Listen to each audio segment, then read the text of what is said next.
السلام عليكم. لا تنسوا الاعجاب بالفيديو والاشتراك في القناة تشجيعا لنا لنستمر بنشر المزيد ان شاء الله. السلام عليكم، ازيكم يا شباب؟ عاملين ايه؟ في اوقات كده وانت بتربي الفراخ ممكن يقابلك مشكلات معينه في العمر الكبير. كان ممكن ان انت تعدي الفراخ دي وتظبطها في العمر الصغير. لو انت لاحظت المشكله دي والفراخ لسه صغيره، كنت قدرت ان انت تظبطها في العمر الصغير، فما كانتش هتعمل معاك المشكله دي في العمر الكبير ان شاء الله. نفس الكلام في امراض معينه كده احنا ممكن نقابلها تعمل معانا مشاكل في العمر الكبير، كان ممكن نلحقها والفراخ لسه صغيره. لذلك احنا دايما بنقول بص على الفراخ بتاعتكم، شوفوا الفراخ حركتها عامله ازاي، حيويه الفراخ عامله ازاي، الكلام ده كله. تمام. النهارده ان شاء الله هوريلكم مرض بيجي عند ناس كتير وظهر قدامنا في الفراخ بتاعتنا ديت. تمام. وهو نقص فيتامين د. تمام كده.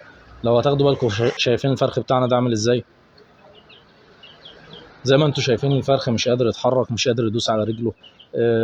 رجله تلاقي العظم طري، رجليه نفسها لو جيت تضغط عليها تلاقيها بتتني معاك، العظم طري، رجليه مقوصه. بتفرشح حته الفرشحه ديت. تمام. فدي كلها بسبب ان هو في نقص فيتامين د في جسمه، او نقص مجموعه فيتامينات عموما، بس فيتامين الد هو المسؤول عن الكلام ده. فاحنا لما لاحظنا حاجه زي كده في العمر الصغير نعمل ايه بقى؟ على طول اول ما اشوف حاجه زي كده في الفراخ بتاعتي اجري اروح على البيطري اجيب مجموعه فيتامينات. تمام كده.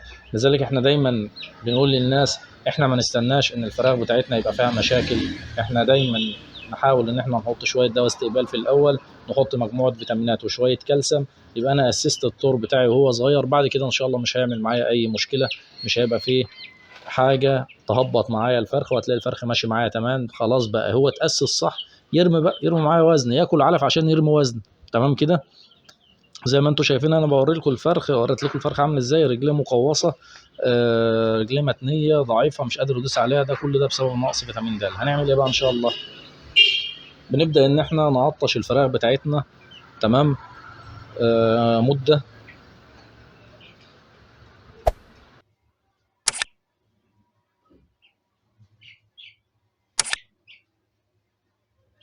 احنا قلنا قبل كده لما نيجي نحط اي علاجات نحاول بقدر الامكان ان احنا نعطش الفرخ قبلها ساعتين ولا حاجه، ساعتين. تمام.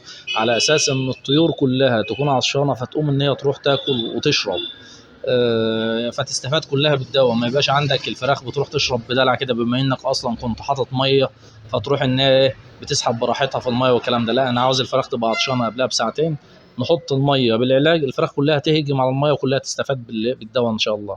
فاحنا بنعطش الفراخ بتاعتنا شويه، وكمان شايلين العلف من قدام اهوت، بحيث ان الفرخ يتحط له العلف ياكل ويروح يشرب على طول ان شاء الله. تمام كده. بنجيب بقى كالسيوم وفيتامينات، هنجيب كالسيوم وفيتامينات من اي بيطري. زي ما انتم شايفين ممكن نجيب حاجه بسيطه زي اللي قدامكم ديت، ممكن نجيب حاجه بسيطه سعرها يكون مرتاح زي اللي قدامكم ديت. ده الكالسيوم اهو، مجموعه املاح. تمام. ده يعني العبوه هتعمل لها 5 جنيه 10 جنيه، حاجه بسيطه زي كده 100 سم. تمام. وادي الفيتامينات كمان اهيت، هتشوف الفيتامينات الف د 3 اهي الفيتامينات برضو، حاجة بسيطة جدا سعرها بسيط من 5 جنيه ل10 جنيه في الحدود دي. تمام.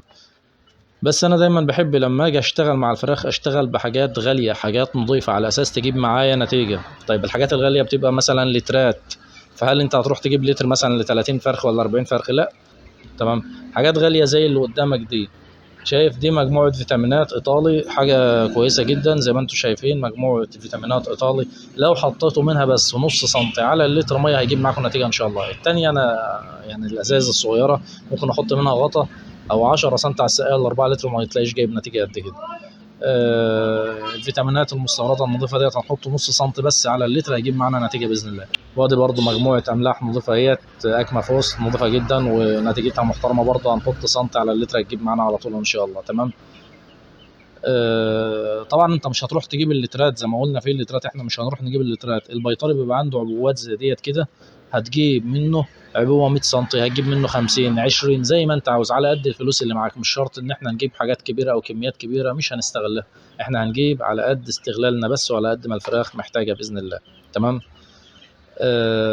احنا الوقت الصبح بالنهار اهوت هنحط الاول الاملاح بالنهار. هنحط الاملاح سنتي على لتر ميه، 1 سنتي من الاملاح او الكالسيوم على اللتر ميه، ده طول النهار لمده على الاقل خالص 8 ساعات. يعني انا بحطها الصبح بدري، كده كده احنا بالنهار بنغير ميتنا اكتر من مره، فهنحطها ساعة الصبح لحد الظهر مثلا، ومن الظهر برضه لبعد العصر. عاوز تريح بعد العصر تحط ميه بيضة، مفيش اي مشكله، يبقى على الاقل خالص 8 ساعات لحد 12 ساعه طول النهار. 1 سنتي على لتر ميه من الاملاح اللي انت شفتوها دي. تمام كده. هنعطش الفراخ زي ما انتم شايفين، احنا معطشين الفراخ. خلاص قلبنا الدواء ونزلنا الدواء للفراخ تشرب.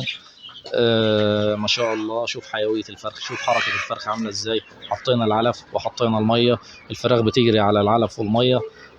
مفيش عندك فراخ هبطانة غير الفرخ بتاعنا اللي احنا قلنا عليه هو اللي حركته ضعيفة شوية. تمام. بس هتشوفوا الفرخ ده ان شاء الله بعد يومين ثلاثة، اول ما نحط بس مجموعة الفيتامينات ومجموعة الاملاح هتلاقي حاجة تانية.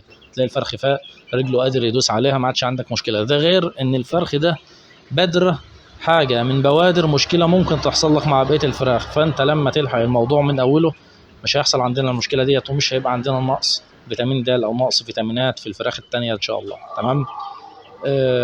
خلاص الفراخ بتشرب المية بالدواء، تمام، ما عندناش اي مشكلة. هنيجي بقى على اخر النهار على اساس نحط الفيتامينات، يبقى الكالسيوم هيبقى بالنهار ومجموعة الفيتامينات بإذن الله هتبقى آخر النهار. تمام كده.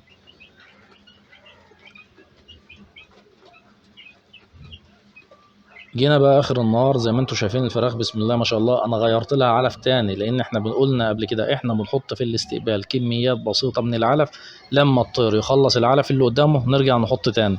الفراخ ما شاء الله خلصت العلف اللي قدامها خلاص، فحطت لها علف تاني في وسط النهار، وده بواقي العلف اللي هو المره التانيه قدام الفراخ. تمام. وزي ما انتم شايفين السقايه كمان خلاص خلصت اهي، فسحبوا الميه بالدواء خلال النهار، خلاص ما عادش قدامهم ميه. هنغير بقى الميه اللي قدامهم ديت، بواقي الميه اللي قدام ده هنغيرها ونحط لهم مجموعه الفيتامينات النظيفه اللي احنا قلنا عليها. تمام. هنحط مجموعه الفيتامينات، وقلنا هنحط سنتي على لتر ميه، ولو عاوزين تحطوا نص سنتي بس ما عندناش مشكله، لان دي فيتامينات نظيفه مستورده هتجيب معاكم على طول باذن الله. هنحط سنتي على لتر ميه، سنتي واحد على لتر ميه من مجموعه الفيتامينات ديت، ونحطها قدام الفراخ. برضو احنا قلنا انا ما شلتش الميه، خدوا بالكم انا ما شلتش الميه وقمت حاطط على طول، لا انا شلت الميه وعطشت برضو شويه، نص ساعه، ساعه، ساعتين، زي ما تعطش على حسب وقتك، هو افضل حاجه ساعتين. بنحط بعد ما بنعطش ساعتين ان شاء الله سنتي واحد على لتر ميه، بنقلب كويس وننزل مجموعه الفيتامينات قدام الفراخ. تمام كده. طب احنا هنشتغل كده ازاي بقى، او كام يوم هنشتغل بالطريقه دي؟ كام يوم؟ الكالسيوم بالنهار وفيتامينات بالليل لمده 3 ايام على الاقل ان شاء الله، 3 ايام متواصل، بالنهار كالسيوم مجموعه املاح، وبالليل فيتامينات او مجموعه فيتامينات عموما، او امينو كمان لو هنحط معاه امينو يبقى افضل، امينو مع فيتامينات على حسب ما انت تطلب من البيطري وعلى حسب ما يديك، بس هو الافضل تحط امينو مع فيتامينات. تمام. ونسيبهم قدام الفراخ تمام لمدة 3 أيام، الكالسيوم بالنهار والفيتامينات بالليل إن شاء الله لمدة 3 أيام متواصل بإذن الله. تمام كده. بعد الجرعة اللي احنا اتكلمنا فيها دي بإذن الله هتلاقي ما عادش عندك أي مشكلة في حتة إن الطير جسمه ناقص من أي فيتامين، سواء فيتامين أ فيتامين د، مش هتلاقي إن الطير جسمه ناقص من أي حاجة، هتلاقي الطير مظبوط معاك بإذن الله. الفراخ صحتها هتبقى كويسة. الطير انت كده بتساعده في العمر الصغير وبتأسسه صح ان هو يرمي معاك بعد كده في العمر الكبير، ان مناعته تبقى عالية، صحته تبقى عالية، يستحمل الامراض، الكلام ده كله. زي ما انتم شايفين ما شاء الله الفراخ زي الفل بتاكل وبتشرب. الفيديو ده يعني التصوير الاخير ده بعد يومين من العلاج، هتلاقي الفرخ الاسمر اللي احنا كنا بنقول عليه ان هو عنده نقص فيتامين والكلام ده بدأ يتحرك، ما عندوش اي مشكله، بدأ يدوس على رجله. ان شاء الله الفيديوهات الجايه كمان هتشوفوها هتلاقوه بيجري وبيلعب ومفيش اي مشكله عنده خالص، ولا كأن كان عنده نقص في فيتامين د. ما دام انت اهتميت وعالجت وحطيت العلاج بتاعك هتلاقي الدنيا تمام ان شاء الله. تمام كده. لو في اي مشكله بقى قبلكم، لو محتاجين اي حاجه ابعتوا لي في التعليقات، والسلام عليكم ورحمه الله وبركاته.